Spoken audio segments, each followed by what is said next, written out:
Hello guys, welcome to the Casio Duro unboxing slash whatever looks review, I guess. This is the Casio Duro box, okay? It looks like any other Casio box. And we're slowly turning into a watch unboxing channel, even though this is not supposed to be one.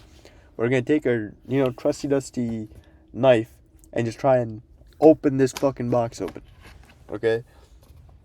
Now, this box is pretty securely taped, Without the tape, the box ain't gonna be held together.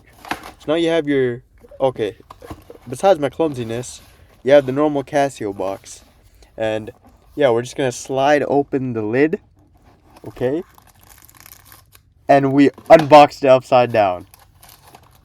Okay, so basically, right, this is like the box, it's like any other Casio watch. You don't expect to get like some next level unboxing experience. It's a fucking $20, $50 watch. So basically, right, it looks like a Submariner. Okay, I ain't gonna lie, it is a diving watch. It looks like any other diving watch, but it's a Casio, and you got the movable dial, right? That I don't fucking know how to use, but yeah, it's movable. Like, you feel me? Okay, and yeah, that's basically the watch. Now the band, what do you expect? The band is not gonna be the best band you've ever experienced on your wrist. It's a regular, everyday band.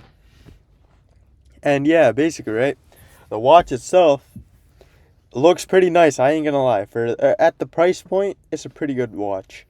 But yeah, on the back, you have like this fucking narwhal looking ass thing. Like, I don't know what it is, bro. A fucking swordfish. And yeah, basically, right? On the wrist, it looks pretty decent. I'm not gonna lie. It doesn't look the best, but there's one thing, right? The sides, they dig into your wrist, which leaves like an imprint, and or like, it's kind of odd.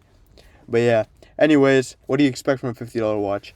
It's a pretty decent watch, but yeah, would I recommend it? Sure, if you can't afford a normal Submariner, which I can't either. I'll see you guys inside the next one. Peace.